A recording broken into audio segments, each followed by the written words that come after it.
God, this is amazing. Give yourselves a hand. That's great. He got pictures. I see I'm the only one that got the note about the dress code, though. Jesus Christ. Look, you guys have to give a hand to Jamie Gong for TakeOut Comedy for 17 fucking years. Now, what you don't know, this club has not really changed very much. He got a bargain on the curtains, and he is not about to change them. But this club was a childhood dream of Jamie Gong's. He grew up in New York City, and one day he was out playing, and he was playing out in the street, and he tripped on the curb, and he fell down, and he hurt himself. Now, people being terrible things that they are, they pointed at him, and they laughed at him, and he made a little fist, and he swore right then and there. He said, "One day I'll make you pay for that." And now you have. But you know, $100 discount rate, so good for you, you know. Yeah, the other comedians were asking about dog lovers. Do we have any cat lovers in the... Just the one. Come on, surely the rest of you aren't such assholes that you hate cats. No, I love cats. I got 2 cats myself, you know. You do this because I love when I'm like cleaning the cat litter. I like pretend I'm a paleontologist digging for fossils, you know. I'm like, ooh, that's a Tyrannosaurus Rex tooth. Diplodocus spine. You didn't laugh at that. Do you know what a Diplodocus is? Okay, all right. So here's a hint. When you're in a comedy club, and you should have learned this by now, if anybody asks you something like that, you say, "Of course I do," right? You know. So let's try that again. Do you know what a Diplodocus is? Do you know what a Diplodocus is? There you go. She's a scientist. Give it up for the scientist. Oh my God. Yeah. Okay. I'm Rose Rage. As you can tell, you know, now for something completely different. I am trans. Anybody know any trans friends? Yeah. Okay. Oh, great. Well, good for you. And the rest of you, you know, buy me a drink after the show. And, suddenly, you will be so much cooler. Oh yeah, I got a trans friend. You know, we used to explain being trans like saying things like, "Well, I feel like I'm a woman trapped in a man's body." But I feel like people can't really relate to that. Do you guys understand that? I don't think so. Well, it's like, I like to say now, it's like I'm a rich person trapped in the body of an English teacher.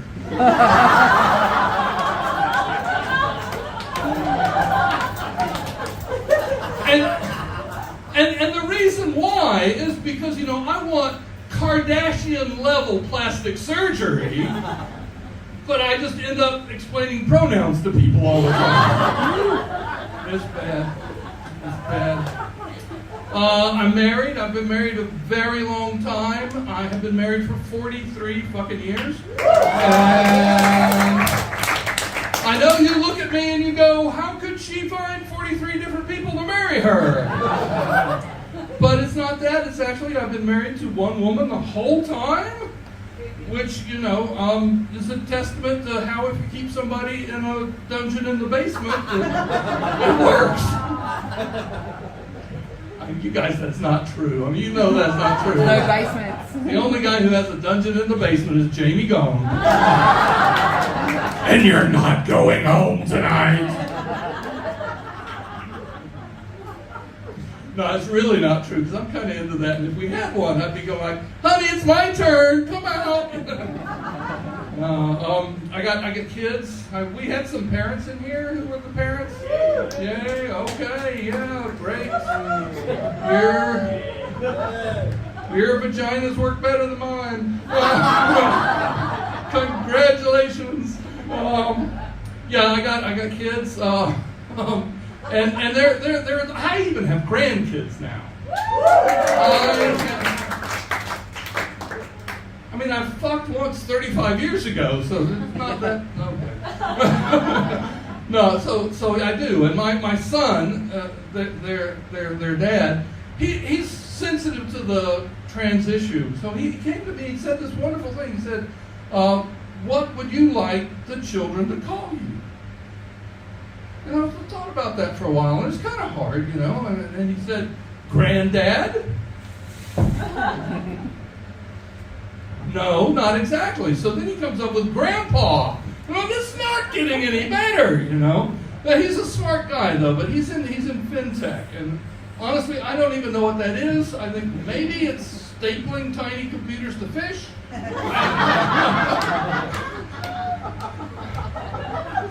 Not smart enough to know. I don't know, but so he thinks about it a while, and he says, "Wait, I've got it.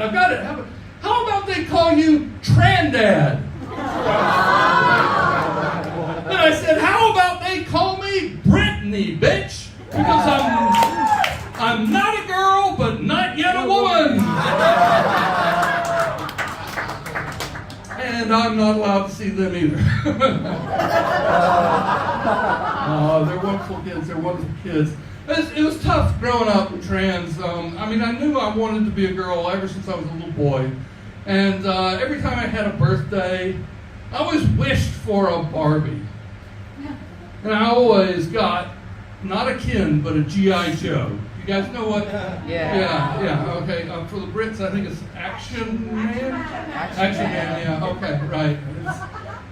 He doesn't look that good in a gown. Yeah. And like my birthday would come around, and you know we have this tradition in America. I don't know if they do it in the UK or here or not, but the cake, and you've got the candles on it, and you know they bring it out and the candles are burning, and you're supposed to make a wish, right? And if you blow it out in one breath, the wish will come true if what? Blow it out in one breath. If you don't say it. Is this true in Mexico also? Yeah. Okay, is this not the stupidest fucking thing that humanity has ever invented other than Donald Trump?